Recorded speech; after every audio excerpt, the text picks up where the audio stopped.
Chapitre 8.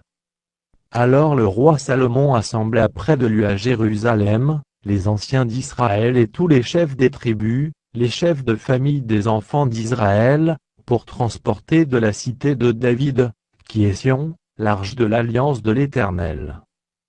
Tous les hommes d'Israël se réunirent auprès du roi Salomon, au mois d'Étanim, qui est le 7e mois, pendant la fête. Lorsque tous les anciens d'Israël furent arrivés, les sacrificateurs portèrent l'arche. Ils transportèrent l'arche de l'Éternel, la tente d'assignation, et tous les ustensiles sacrés, qui étaient dans la tente. Ce furent les sacrificateurs, et les Lévites qui les transportèrent. Le roi Salomon et toute l'assemblée d'Israël convoquée auprès de lui se tinrent devant l'arche. Ils sacrifièrent des brebis et des bœufs, qui ne purent être ni comptés, ni nombrés, à cause de leur multitude. Les sacrificateurs portèrent l'arche de l'alliance de l'Éternel à sa place, dans le sanctuaire de la maison, dans le lieu très saint, sous les ailes des chérubins. Car les chérubins avaient les ailes étendues sur la place de l'arche, et ils couvraient l'arche et ses barres par-dessus. On avait donné aux barres une longueur, telle que leurs extrémités se voyaient du lieu saint devant le sanctuaire, mais ne se voyaient point du dehors. Elles ont été là jusqu'à ce jour. Il n'y avait dans l'arche que les 2 tables de pierre, que Moïse y déposa en Horeb, lorsque l'Éternel fit alliance avec les enfants d'Israël, à leur sortie du pays d'Égypte. Au moment où les sacrificateurs sortirent du lieu saint, la nuée remplit la maison de l'Éternel. Les sacrificateurs ne purent pas y rester pour faire le service, à cause de la nuée, car la gloire de l'Éternel remplissait la maison de l'Éternel. Alors Salomon dit: l'Éternel veut habiter dans l'obscurité. J'ai bâti une maison qui sera ta demeure, un lieu où tu résideras éternellement. Le roi tourna son visage, et bénit toute l'assemblée d'Israël, et toute l'assemblée d'Israël était debout. Et il dit: béni soit l'Éternel, le Dieu d'Israël, qui a parlé de sa bouche à David, mon père, et qui accomplit par sa puissance, ce qu'il avait déclaré en disant: depuis le jour où j'ai fait sortir d'Égypte mon peuple d'Israël, je n'ai point choisi de ville parmi toutes les tribus d'Israël, pour qu'il y fût bâti une maison où résida mon nom, mais j'ai choisi David pour qu'il régnât sur mon peuple d'Israël. David, mon père, avait l'intention de bâtir une maison au nom de l'Éternel, le Dieu d'Israël. Et l'Éternel dit à David: mon père, puisque tu as eu l'intention de bâtir une maison à mon nom, tu as bien fait d'avoir eu cette intention. Seulement, ce ne sera pas toi qui bâtiras la maison, mais ce sera ton fils, sorti de tes entrailles, qui bâtira la maison à mon nom. L'Éternel a accompli la parole qu'il avait prononcée. Je me suis élevé à la place de David, mon père, et je me suis assis sur le trône d'Israël, comme l'avait annoncé l'Éternel, et j'ai bâti la maison au nom de l'Éternel, le Dieu d'Israël. J'y ai disposé un lieu pour l'arche où est l'alliance de l'Éternel, l'alliance qu'il a faite avec nos pères, quand il les fit sortir du pays d'Égypte. Salomon se plaça devant l'autel de l'Éternel, en face de toute l'assemblée d'Israël. Il étendit ses mains vers le ciel, et il dit: Ô Éternel, Dieu d'Israël! Il n'y a point de Dieu semblable à toi, ni en haut dans les cieux, ni en bas sur la terre. Tu gardes l'alliance et la miséricorde envers tes serviteurs qui marchent en ta présence de tout leur cœur. Ainsi tu as tenu parole à ton serviteur David, mon père, et ce que tu as déclaré de ta bouche, tu l'accomplis en ce jour par ta puissance.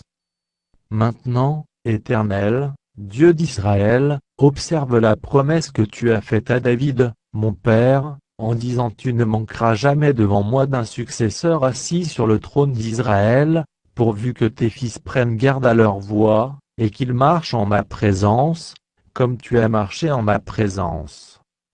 Oh, qu'elle s'accomplisse, Dieu d'Israël, la promesse que tu as faite à ton serviteur David, mon père. Mais quoi? Dieu habiterait-il véritablement sur la terre? Voici, les cieux et les cieux des cieux, ne peuvent te contenir, combien moins cette maison que je t'ai bâtie. Toutefois, Éternel, mon Dieu, sois attentif à la prière de ton serviteur et à sa supplication, écoute le cri et la prière que t'adresse aujourd'hui ton serviteur. Que tes yeux soient nuit et jour ouverts sur cette maison, sur le lieu dont tu as dit là sera mon nom. Écoute la prière que ton serviteur fait en ce lieu. Daigne exaucer la supplication de ton serviteur et de ton peuple d'Israël, lorsqu'ils prieront en ce lieu. Exauce du lieu de ta demeure, des cieux, exauce et pardonne. Si quelqu'un pêche contre son prochain, et qu'on lui impose un serment pour le faire jurer, et s'il vient jurer devant ton autel, dans cette maison, écoute-le des cieux, agis, et juge tes serviteurs, condamne le coupable, et fais retomber sa conduite sur sa tête, rends justice à l'innocent, et traite-le selon son innocence. Quand ton peuple d'Israël sera battu par l'ennemi, pour avoir péché contre toi, s'ils reviennent à toi et rendent gloire à ton nom, s'ils t'adressent des prières et des supplications dans cette maison, exauce-les des cieux, pardonne le péché de ton peuple d'Israël, et ramène-les dans le pays que tu as donné à leur père. Quand le ciel sera fermé et qu'il n'y aura point de pluie, à cause de leur péché contre toi, s'ils prient dans ce lieu et rendent gloire à ton nom, et s'ils se détournent de leurs péchés, parce que tu les auras châtiés, exauce-les des cieux, pardonne le péché de tes serviteurs et de ton peuple d'Israël, à qui tu enseigneras la bonne voie dans laquelle ils doivent marcher, et fais venir la pluie sur la terre que tu as donnée en héritage à ton peuple. Quand la famine, la peste, la rouille, la nielle, les sauterelles d'une espèce ou d'une autre, seront dans le pays, quand l'ennemi assiégera ton peuple dans son pays, dans ses portes, quand il y aura des fléaux ou des maladies quelconques.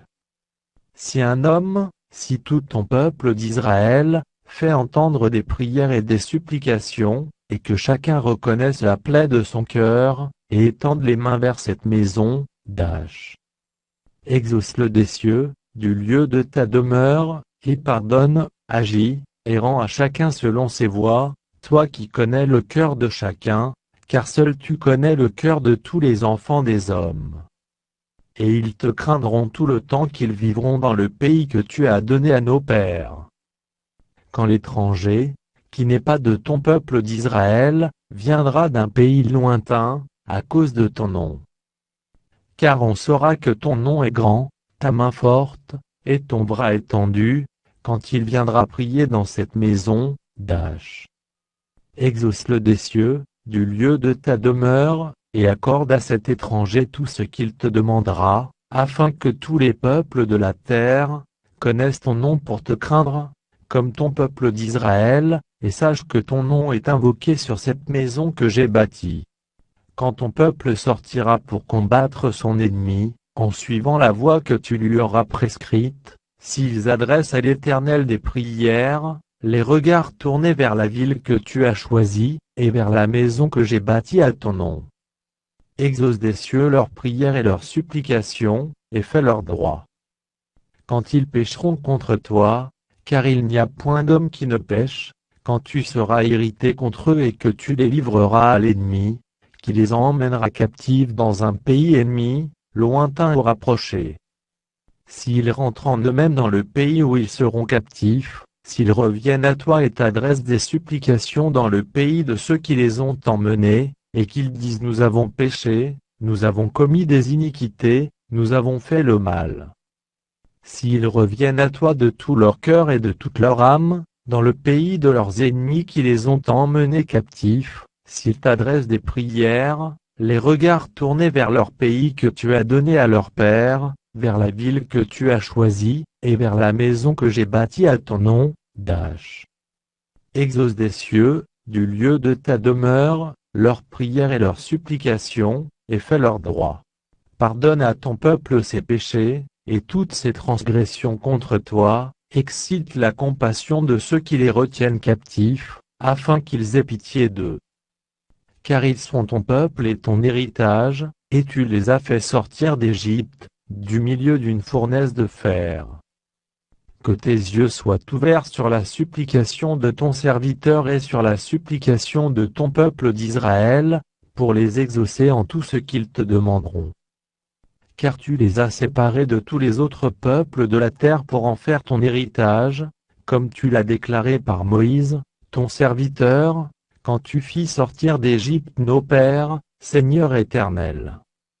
Lorsque Salomon eut achevé d'adresser à l'Éternel toute cette prière et cette supplication, il se leva de devant l'autel de l'Éternel, où il était agenouillé, les mains étendues vers le ciel. Debout, il bénit à haute voix toute l'assemblée d'Israël, en disant: Béni soit l'Éternel, qui a donné du repos à son peuple d'Israël, selon toutes ses promesses. De toutes les bonnes paroles qu'il avait prononcées par Moïse, son serviteur, aucune n'est restée sans effet. Que l'Éternel, notre Dieu, soit avec nous, comme il a été avec nos pères, qu'il ne nous abandonne point et ne nous délaisse point, mais qu'il incline nos cœurs vers lui, afin que nous marchions dans toutes ses voies, et que nous observions ses commandements, ses lois et ses ordonnances, qu'il a prescrits à nos pères. Que ces paroles, objet de mes supplications devant l'Éternel, soient jour et nuit présentes à l'Éternel, notre Dieu, et qu'il fasse en tout endroit à son serviteur et à son peuple d'Israël. Afin que tous les peuples de la terre reconnaissent que l'Éternel est Dieu, qu'il n'y en a point d'autre. Que votre cœur soit tout à l'Éternel, notre Dieu, comme il l'est aujourd'hui, pour suivre ses lois et pour observer ses commandements. Le roi et tout Israël avec lui offrirent des sacrifices devant l'Éternel. Salomon immola 22 000 bœufs, et 120 000 brebis pour le sacrifice d'action de grâce qu'il offrit à l'Éternel. Ainsi le roi et tous les enfants d'Israël firent la dédicace de la maison de l'Éternel. En ce jour, le roi consacra le milieu du parvis, qui est devant la maison de l'Éternel, car il offrit là les holocaustes, les offrandes, et les graisses des sacrifices d'action de grâce, parce que l'autel d'airain qui est devant l'Éternel, était trop petit pour contenir les holocaustes, les offrandes, et les graisses des sacrifices d'action de grâce. Salomon célébra la fête en ce temps-là, et tout Israël avec lui. Une grande multitude, venue depuis les environs de Hamad jusqu'au torrent d'Égypte, s'assembla devant l'Éternel, notre Dieu, pendant 7 jours, et 7 autres jours, soit 14 jours. Le 8e jour, il renvoya le peuple. Et ils bénirent le roi, et s'en allèrent dans leurs tentes, joyeux et le cœur content pour tout le bien que l'Éternel avait fait à David, son serviteur, et à Israël, son peuple.